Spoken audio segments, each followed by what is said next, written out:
Sa isip ni King Daniel, minsan niyang tinawag si Marquis Benedict na tiyuhin niya. Ngunit ngayon, nakikipaglaban na sila ng patayan laban sa isa't isa. At ngayon, lumalaban na siya laban sa kaharian ng Cairo kaya't naiinis siya dahil doon. Ngunit kung ititigil nila ang pag-atake sa Benedict at sa aristocratic faction para protektahan ang Western Frontline, maliligtas nila ang kaharian ng Cairo. Ngunit malamang na lalo pang magiging mapangahas ang aristocratic faction ngayon na may suporta sila mula sa imperyo ng Kronos. Dahil doon tinawag niya si Simon dahil may ipapagawa siya rito, kaya't sumunod naman si Simon. Sa isip niya na hindi niya hahayaang maalala siya bilang isang mahina at walang kakayahang hari, lalo na sa harap ng mga nagtaksil sa kanilang bansa. Sinabi niya bago siya gumawa ng desisyon, gusto niyang makipag-ugnayan muna kay Roman Dimitri ngayon. Ikinwento ni King Daniel sa ating bida na nakipag-alyansa si Marquis Benedict sa imperyo ng Kronos. At ang pangalawang linya ng depensa sa Western Frontline ay bumagsak na, at malamang na sa lalong madaling panahon ay babagsak din ang ikatlong linya ng depensa. Sinabi niya na habang mahalagang linilinis nila ang aristocratic faction, hindi rin nila maaaring pabayaan ang hukbo ng imperyo ng Kronos. Tumugon naman ang ating bida na kung hindi nila tuluyang bubuwagan ang panloob na paghihimagsik sa Cairo, tiyak na babalik ito upang guluhin sila. Ngunit alam naman iyon ni King Daniel, dahil ang takot na magsisimula mula sa Western Frontline ay maaaring lumaganap sa buong kaharian ng Cairo. Sinabi naman ng ating bida sa kanilang hari na buo na ang kanilang loob mula noong napagpasyahan nila ang paglilinis sa Cairo. Kahit na si Count Gregory man o si Marquis Benedict ang kanilang puntiryahin, wala silang pakialam doon. Tinanong naman nila sa kanya kung ano sa palagay niya ang mangyayari kung hahayaan nila ang mga nakikipagsabwatan sa kanilang mga kaaway. Sinabi niya na maaaring isang hakbang lang ang umatras ngayon, na kailangan niyang isakripisyo ang maraming tao upang makagawa siya ng isa pang hakbang pasulong sa hinaharap. Sa isip ng ating bida, kung ipinanganak si King Daniel Cairo sa panahon ng kapayapaan, maaaring naging mabuting hari siya. Ngunit sa magulong panahon na ito, hindi pa rin niya makita ang realidad sa tunay na anyo nito. Sinabi ng ating bida na ang ikatlong linya ng depensa sa Western Front ay iba sa unang dalawa, dahil maraming sundalo ang nakatalaga dito. Tungkol naman sa mga sundalo na mabilis na tinipon ng Kronos para sa atake na ito, malamang hindi nila naipon ang buong puwersa nila. Sinabi niya sa kanilang hari na mangyaring magtiwala siya sa mga commander ng Cairo. Sinabi niya na kung kaya nilang makakuha ng sapat na oras para depensahan ang ikatlong linya ng depensa, na siya mismo ang pupunta sa Western Frontline upang pigilan ang imperyo ng Kronos. At sa loob ng 3 araw ay pupunta siya doon, pagkatapos niyang tapusin si Marquis Benedict at ang mga aristocratic faction kasama niya. Dahil doon pumayag na si King Daniel sa 3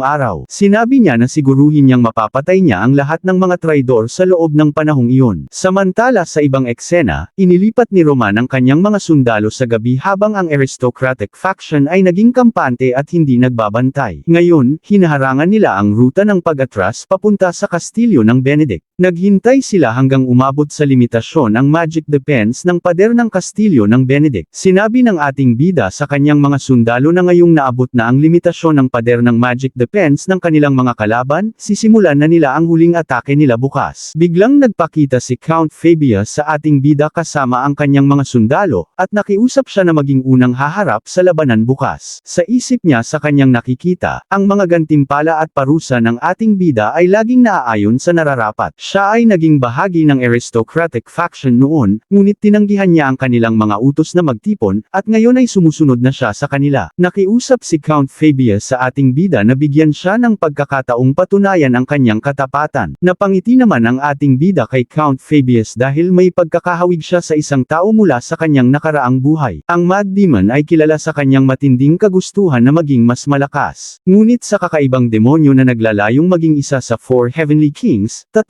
beses siyang nagpalit ng pinaglilingkuran. Sinabi niya na isa siyang natatanging matanda sa nakaraang buhay niya, noon siya pa si Baek Jung-hyuk. Dahil doon nabuhay siya sa pamamagitan ng pananatili sa panig ni Baek Jung-hyuk, na nagwagi sa huli. Sinabi ng ating bida kay Count Fabius na hindi niya kailangang ipakita ang pekeng ngiti niya. Sinabi niya sa kanya kung mapatunayan niya ang kanyang pagiging kapakipakinabang sa laban, hindi na mahalaga ang kanyang nakaraan. Itinuro niya siya bilang ang magiging unang haharap sa digmaang ito laban sa mga nagtaksil sa Cairo. Sinasabi dito na ang taksil mula sa aristocratic faction ay si Count Fabius. Makikita ang nakakatakot takot na ngiti niya habang sinasabi niya na siya, si Count Fabius, ay nangangakong iaalay ang kanyang buhay para sa kanya. Kinabukasan, nang marinig ng mga sundalo ng aristocratic faction na sinusuportahan sila ng imperyo ng Kronos, nagsimula silang magpakita ng labis na kumpiyansa. Biglang nagpakita si Felix sa harapan ng kastilyo ng Benedict, at sa isip niya, dumating na ang panahon upang suklian ang tiwala ng kanyang lord. Makikita na seryoso na si Felix na may apoy sa kanyang mga mata, habang naghahanda siyang umatake sa kanilang mga kalaban. Habang nasa isip niya, ito ang lihim na teknik ng Phoenix Magic Tower. Makikita sa likuran niya ang isang mabangis na lobo na nagliliyab sa apoy. At ginamit niya rin ang kanyang teknik na blazing. Napansin naman ito ng isa sa mga gwardya ng kastilyo ng Benedict dahil sa init na nagmumula sa labas. Kinabahala ito ng mga gwardya ng kastilyo dahil tila maglulunsad na naman ang kanilang kalaban ng mas malakas na atake. Pagkatapos nun, ginamit ni Felix ang teknik na fire rain upang magpaulan ng apoy sa kanilang mga kalaban. Makikita na nagpaulan siya ng maraming apoy mula sa kalangitan na parang mga palaso, kaya't nagsitakbuhan ang mga kalaban nila upang tumakas. Kaya't iniutos kaagad ng guard captain na itaas ang kanilang barrier upang maprotektahan nila ang kastilyo. Ngunit hindi sila makapaniwala dahil nawasak na ang magic defense ng kastilyo, kasabay nun ay nagkaroon ng napakalaking pagsabog. Makikita ang malaking pagbabago kay Felix noon, dahil nagawa niyang hindi maramdaman ang init ng apoy sa kanyang katawan, at lalo pa siyang lumakas. Sinabi ni Count Fabius bilang kanilang commander na bumagsak na ang kastilyo ng kanilang kalaban, kaya't sinabi niya na ito na ang pagkakataon nila para umatake. Pagkatapos nun ay iniutos niya sa kanyang mga sundalo na sumunod sa kanya dahil susugod na sila laban sa kanilang mga kalaban. Sinabi niya na ay alay nila ang kanilang buhay upang paslangin ang mga traidor na nagtaksil sa Cairo. Makikita ang isang Aura Knight na nagbabantay sa kastilyo na aatakihin si Count Fabius. Ngunit natama ng malaking martilyo ang kanyang kabayo, na naging dahilan ng pagkamatay nito. Pagkatapos nun ay ginamit ni Count Fabius ang kanyang teknik na haste upang tumalon. Sinasabi rito na tinanggap ni Count Fabius ang papel na karaniwang iniiwasan ng iba, at inilagay niya ang kanyang sarili sa panganib upang mapatunayan ang kanyang halaga. Bagamat may edad na siya upang makipaglaban sa digmaan, ngunit pinili pa rin niyang pamunuan ang mga sundalo niya, dahil walang magkokomentaryo kung nais niyang manatili sa likod tulad ng ibang maharlika. Ngunit mas pinili niyang isugal ang kanyang buhay upang ipakita ang kanyang halaga. Pagkatapos noon, nakaramdam na siya ng pagod dahil sa patuloy na paglaban sa kanilang mga kalaban. Kaya't nagpahinga na siya, sapagkat nagawa na niya ang kanyang mga tungkulin sa laban na ito. Sinabi niya ang mga natitirang kalaban nila ay nakasalalay na sa ating bida. Makikita na dumating na ang ating bida sa loob ng kastilyo ng Benedict, kaya't sinabi ng kanilang mga kaaway na pigilan nila si Roman Dimitri, dahil lumitaw na ang demonyo ng Cairo. Iniutos nila na gawin nila ang lahat upang mapaslang siya. Naging masaya naman ang ating bida matapos siyang bigyan ng palayaw na demonyo ng Cairo. Napansin naman ito ni Cameron dahil ang kanyang mga tauhan ay unti-unting pinapaslang ng ating bida, dahilan upang siya'y matakot sa kanya. At nalaman niya na tunay ngang isang kahindik-hindik na halimaw ang kanilang kalaban, at makikita ang mga bangkay ng kanilang kasamahan na nakahandusay na sa sahig na wala ng buhay. Kaya't kaagad itong binalita sa mga aristocratic faction dahil may malaking problema sila, dahil ganap nang bumagsak ang pader ng kastilyo ng Benedict. Sinabi niya sa kanila na wala na ang bisa ng Magic Circle defense nila, at ang mga sundalo na ipinadala ng bawat pamilya ay walang awang pinagpapaslang ni Roman. Sinabi niya sa kanila na kailangan nilang tumakbo agad, at pagkatapos nun ay naputol na ang kanilang linya. Biglang tinawagan naman ng ating bida silang lahat, at tinanong niya kay Marquis Benedict at sa iba pang mga traidor kung naririnig ba nila siya. Sinabi niya na nangangako siyang hinding-hindi sila magkakaroon ng pagkakataon na makabangon muli. Kaya't sinabi niya na magpumilit sila hanggang sa huling sandali nila. Sinabi niya kahit na lumuhad sila o yumuko sa kanya, at humagulgol hanggang pumutok ang kanilang mga baga, at sisiguraduhin niyang paparusahan niya sila,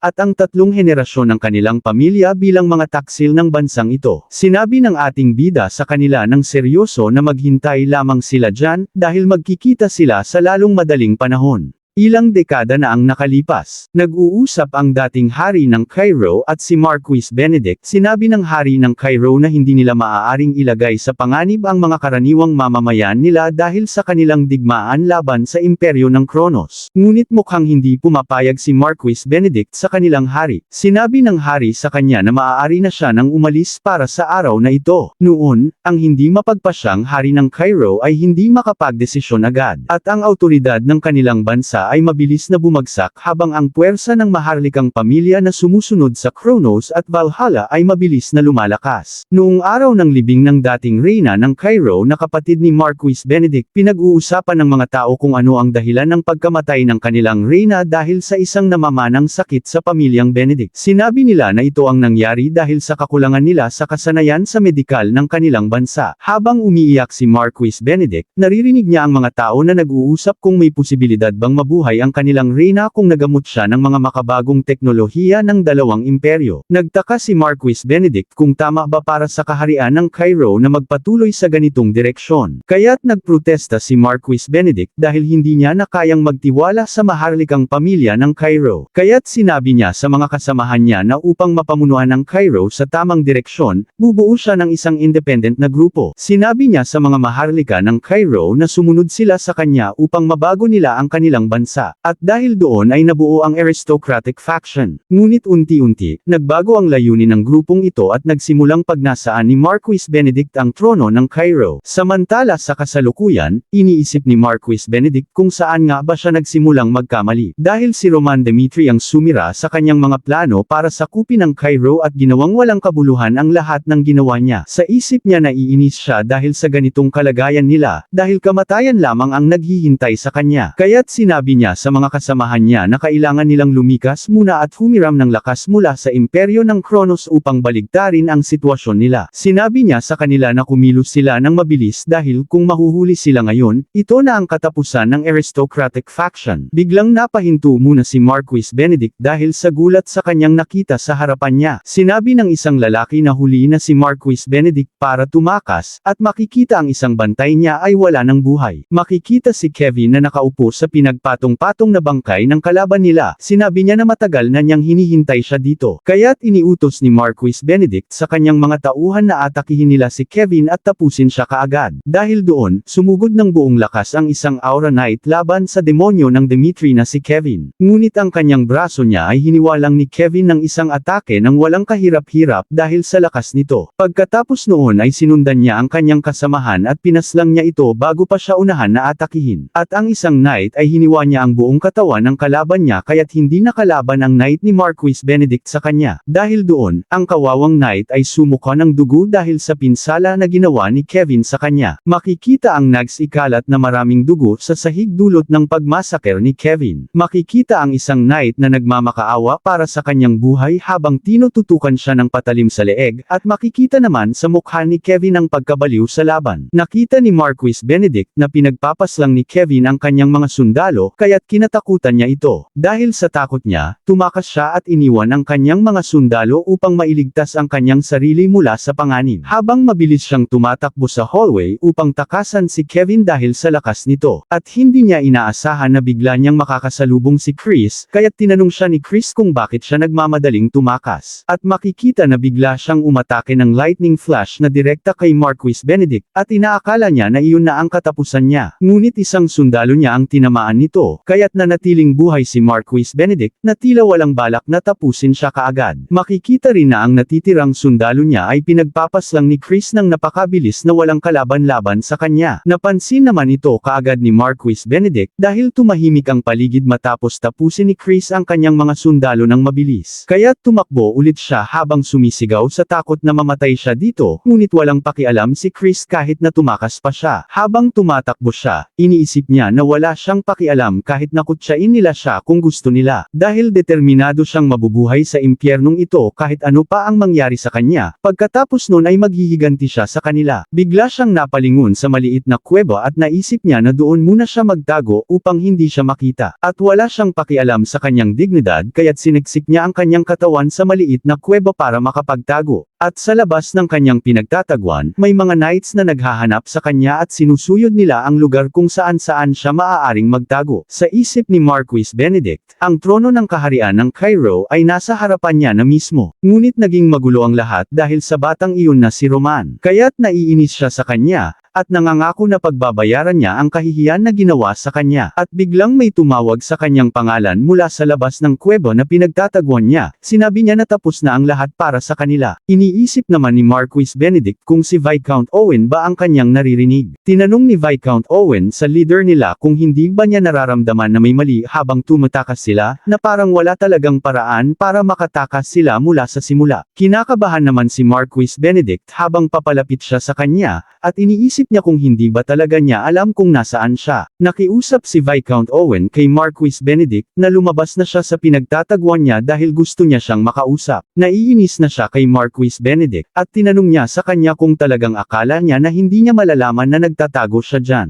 Makikita na habang may nakakaawang siyang ekspresyon, sinabi niyang nakakahiya para sa kanya na sumunod at magtiwala sa isang pinunong tulad niya. Naasar na siya at isinusumpa niya na mapupunta siya sa impyerno, ngunit bago pa iyon may espada na sumaksak sa kanya, at may isang taong kumatok sa maliit na kuweba na pinagtatagwan niya. Dahil doon nahanap na siya ni Roman Dimitri at pinilit siyang lumabas sa kanyang pinagtatagwan. Pagkatapos niyang madakip, sapilitang siyang pinaglalakad ng mabilis sa daan habang isa lang ang suot niyang sapatos. Sinasabi ng mga tao na naririyan na ang nagtaksil sa Cairo. Dagdag pa nila, nararapat lang ito sa kanya dahil iniisip niyang tumakas ng mag-isa, at sinusumpa siya ng lahat ng mga tao na mapupunta siya sa impyerno. At biglang pinaluhod siya sa harapan ng ating bida upang hatulan siya sa mga ginawa niyang pagtraidor sa Cairo. Inis na sinabi ni Marquis Benedict na hindi ito makatarungan para sa kanya, dahil kung alam lang nila kung gaano siya naglaan para sa bansang ito. Kaya't tinanong niya sa ating bida kung bakit pa kailangan siya parusahan. Dahil habang ang mahina nilang hari ay nagdudulot ng kapahamakan sa kanilang bansa, siya ang nagtataguyod nito sa gitna. Kaya't tinanong niya kung magagawa niya bang maglingkod ng tapat sa ganitong hari mula sa kaibuturan ng puso niya. Dahil ang imperyo ng Kronos ay paulit-ulit na sumasalakay sa kanilang mga hangganan, at maraming naging traidor sa loob ng Cairo. Sinabi niya sa ating bida nang may desperado kung mali ba ang sinasabi niya patungkol sa hari ng Cairo. Tumugon ang ating bida sa kanya at sinabi niya na hindi niya sinisisi ang kanyang desisyon. Dagdag pa niya, na maaaring magkaroon ng pagkakataon ng Cairo na makalaya sa pagkakahawak ng dalawang imperyo. Ngunit sinabi rin niya na tingnan niya ang resulta ng ginawa niya sa Cairo, kaya't tinanong niya sa kanya kung ano ba ang nakamit niya. Na kahit na itinatag niya ang aristocratic faction, hindi ito nagdala ng pagbabago sa kapangyarihan ng Cairo, at hindi niya kailanman isinasaalang-alang ang katatagan at kaligtasan ng kanilang bansa. Kaya't tinanong niya si Marquis Benedict kung iyan ba ang dakilang layunin na sinasabi niya sa kanya, na habang hindi kahiyahiya ang yumuko para protektahan ang mga mahihinang karaniwang tao. At pinaisip muna niya sa kanya kung ano ang unang pinabayaan niya,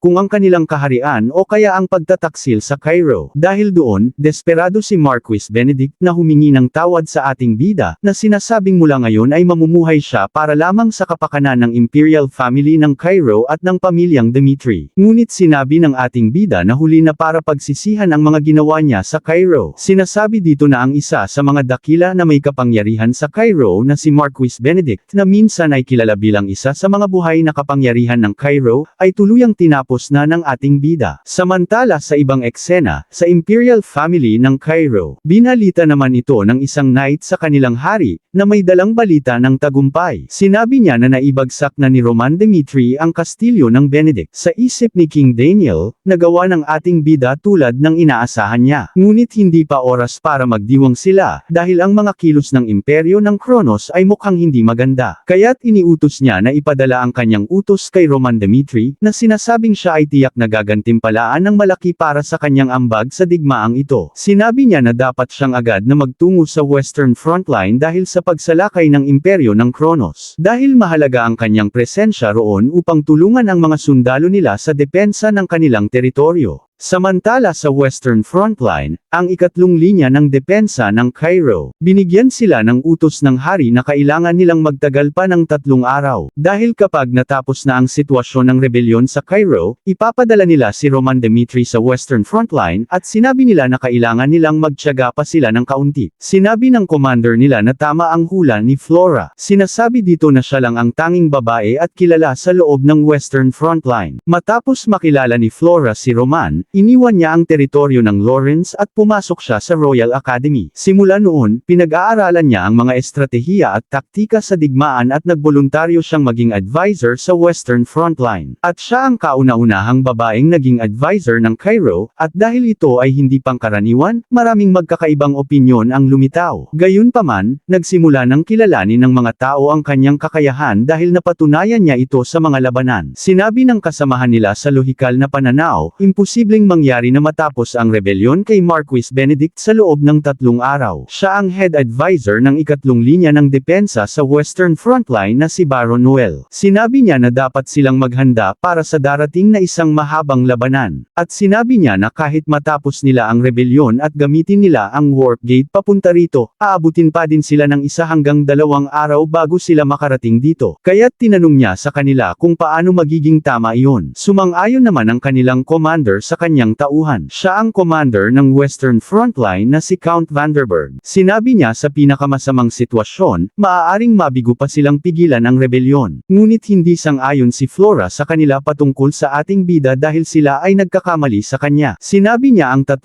araw na palugit para sa kanila ay marahil itinakda ng ating bida. Kaya't ibig sabihin nun, kahit may pagkaantala, hindi sila lalampas ng 5 araw bago sila makarating dito. Gusto namang malaman ni Count Vanderburg kung bakit sigurado si Flora sa sinasabi niya tungkol kay Roman. Ikinwento niya sa kanila na base sa sarili niyang karanasan, hindi siya madaling husgahan gamit ang mga pangkaraniwang batayan. Sinabi naman ni Count Vanderburg na wala silang sapat na basehan upang suportahan nila ang tiwalang iyon. Ngunit sinabi ni Flora na ang Kronos ay kapos din sa oras. Dahil kailangan nilang salakayin ang kabisera ng Cairo bago bumagsak si Marquis Benedict, at iisa na lang ang natitirang paraan nila. Sinabi niya na ito ang naging pattern ng mga atake ng Kronos hanggang ngayon. Sinabi niya na kapag sinusubukan nilang magpadala ng babala sa kanila, mangunguna sila sa karaniwang pakikipagdigma nila. Ngunit kapag kailangan nilang tiyakin ang tagumpay nila tulad ng pagkakataong ito, nagpapakilos sila ng kanilang mga war mages. Ngunit alam na rin ni Count Vanderburg iyon. Dahil para sa imperyo ng Kronos, na nagtataglay sila ng 7 magic tower sa kanilang imperyo at malaki ang posibilidad na subukan nilang palakasin ang kapangyarihan ng kanilang mga mages. Seryosong sinabi ni Flora sa kanila na dapat nilang alisin ang mga mages dahil magiging malaking banta sila sa kanila. Sapagkat ang mga mages ang may pinakamahinang depensa kapag nagsasagawa sila ng mahika, kaya't kailangan nilang mag-cast ng magic sa isang ligtas na distansya. Na ipaplano nila kung saan posibleng naroon ang mga mages at maglalagay sila ng mga magic trap sa mga lugar na iyon. Mukhang hindi sumang-ayon ang kanilang commander sa naisip niya. Dahil sa una pa lang, hindi nila matutukoy ang eksaktong lokasyon nila. At kaya ng mga mages na gamitin ang mana nila upang tuklasin nila ang mga lokasyon ng mga magic trap sa paligid. Kaya't iminumungkahi ni Flora sa kanila na hamunin sila sa isang duelo upang isagawa nila ang kanilang mga plano. Kinabigla naman ito ni Count Vanderburg sa sinabi ni Flora na makipagduelo sila sa Kronos. Dagdag pa ni Flora kung gagawin iyon ng Kronos, wala silang magagawa kundi ilipat ang kanilang mga sundalo. Kapag nangyari iyon na makipagduelo sila sa kanila, mas mapipili nila ang mga posibleng lokasyon ng mga mages nila. Tinanong naman ng commander sa kanya kung paano naman kung matuklasan nila ang mga magic traps. Tumugon naman si Flora para dyan, dahil ang mandirigmang lalahok sa duelo na iyon ay magkakaroon ng napakahalagang papel, na kailangan niyang ilabas ang pinakamataas na aura na mayroon siya, at gagawin niya ang mas mataas na densidad ng mana sa paligid. Sinabi niya na kapag nangyari iyon, kahit ang mga mages ay hindi mahahanap kung saan nakalagay ang mga magic traps nila. Kaya't naintindihan niya na kung ano ang gustong iparating ni Flora sa kanila sa paparating na paglusob ng kanilang mga kalaban. Ngunit sinabi ni Flora na ang problema nila ay kung sino ang pipiliin nila para makipagduelo sa laban. Dahil sa totoo lang, napakababa ng posibilidad na mabuhay sila mula sa duelo na iyon, kaya't dahil doon kinabahan sila Baron Noel at Count Vanderburg. Biglang may isang lalaki na lumapit sa kanila at iminungkahi niya ang kanyang sarili upang siya ay lumahok sa duelo. Siya si Rodwell, ang kapatid ng ating bida. Sinabi niya na kailangan itong gawin ng isang tao, kaya't nakiusap siya na hayaang siya na ang gumawa nito. Hindi naman nila inaasahan na imumungkahi ni Rodwell ang kanyang sarili upang makipagduelo sa laban sa Kronos. Dahil sa kanyang dedikasyon, kaya't sumang-ayon na ang kanilang commander na si Rodwell Dimitri ang lalahok sa darating na duelo. Matapos ang kanilang pagpupulong, kinausap ni Flora si Rodwell at tinanong kung bakit palagi siyang masigasig na tinatanggap ang mga mapanganib na gawain. At medyo naguguluhan siya sa kanya dahil matagal nang natapos ang serbisyo niya rito, kaya't tinanong niya kung bakit naririto pa siya. At sinabi niya na hindi siya talaga pangkaraniwang tao dahil ang karaniwang tao ay mas pipiliing umalis dito kumpara na manatili rito. Habang sinasabi ng iba na siya ay isang makabayan, pero sa kanya ay isa siyang baliw na walang takot na sumasabak sa mga bagay-bagay. Kaya't kung iisipin niya ang hinaharap kung saan malamang na siya ang magiging commander balang araw, sinabi niya na hindi siya dapat mamatay dito. Sumagot naman si Rodwell kung bakit niya iyon ginagawa dahil kailangan niyang gawin iyon. Gusto naman malaman ni Rodwell ang tungkol sa kanyang kuya, kaya tinanong niya sa kanya kung anong klaseng tao ang tingin niya rito. Dahil mula sa simula, hindi niya matanggap ang pagbabago sa kanyang kuya at pilit niya itong itinatanggi. Ngunit ngayon, natutunan na niyang tanggapin ang pagbabagong iyon, at naglalayon siyang gawin ang lahat upang malampasan siya. Ipinaliwanag niya na isa sa mga dahilan kung bakit pinahaba niya ang kanyang serbisyo ay dahil sa layuning iyon. Kaya't tinanong niya naman si Flora kung bakit nananatili pa rin siya rito. Sumagot naman si Flora, sinabing siya ay nananatili upang hindi na maulit ang mga pagkakamaling nagawa niya noon. Dahil sa ayaw na niyang pag-usapan iyon,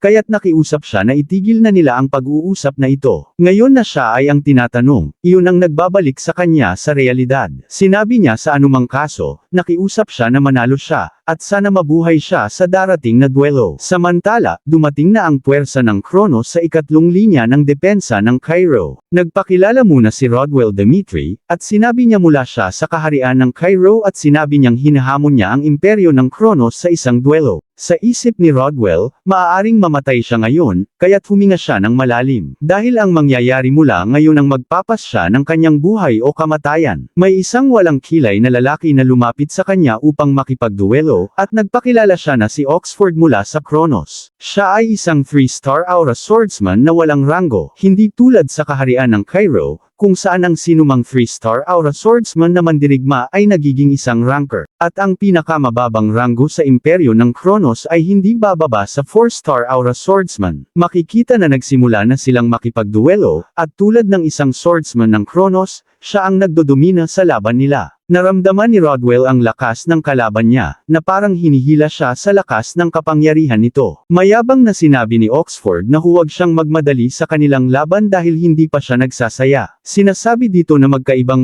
ang mundo na kanilang ginagalawan kumpara sa mundo ng mga taga-Cairo. Makikita ang mga taga-Kronos na tuwang-tuwa at sinusuportahan ang kasamahan nila na tapusin ang kanilang kalaban. Ganun pa rin, si Oxford pa rin ang nangingibabaw sa kanilang laban, at si Rodwell ay nananatiling dumedepensa sa mga atake niya. Ngunit sa isip ni Rodwell, ang resulta ay tulad ng inaasahan niya. Kaya't nagseryoso na siya sa laban, dahil naisip niya na hindi niya pa rin magawang mapantayan ang agwat ng kuya niya. Kahit na ganoon, patuloy siyang lalaban hanggang sa huling sandali niya. Nagseryoso na si Oxford sa laban nila at mabilis niyang inatake si Rodwell, na diretso sa kanyang mukha na hindi nag-aalangan. Sa isip ni Rodwell, pwede siyang mawalan ng isang mata kung hindi niya iiwasan ang atake niya. Ngunit matatalo siya sa laban na ito kung iiwasan niya ang atake ng kalaban niya. Kaya't dahil doon, nagsabayan sila at nakagawa si Rodwell ng magandang counterattack para atakihin ang kanyang kalaban. Makikita sa mukha ni Oxford na siya ay natalo na, at mukhang hindi niya inaasahan na siya ang matatalo sa laban nila. At si Rodwell lang ang hindi nagkaroon ng malubhang pinsala sa kanilang laban dahil ito ay nakatayo pa rin. Tuluyan nang natalo ang kalaban niya at bumagsak na siya sa sahig dulot ng pinsala na ginawang atake ni Rodwell sa kanya. Ngunit ang kapalit noon, kinailangan niyang isakripisyo ang kanan niyang mata sa laban nila. Ngumiti siya at sinabi sa mga puwersa ng Kronos na umalis sila sa Cairo at minura sila.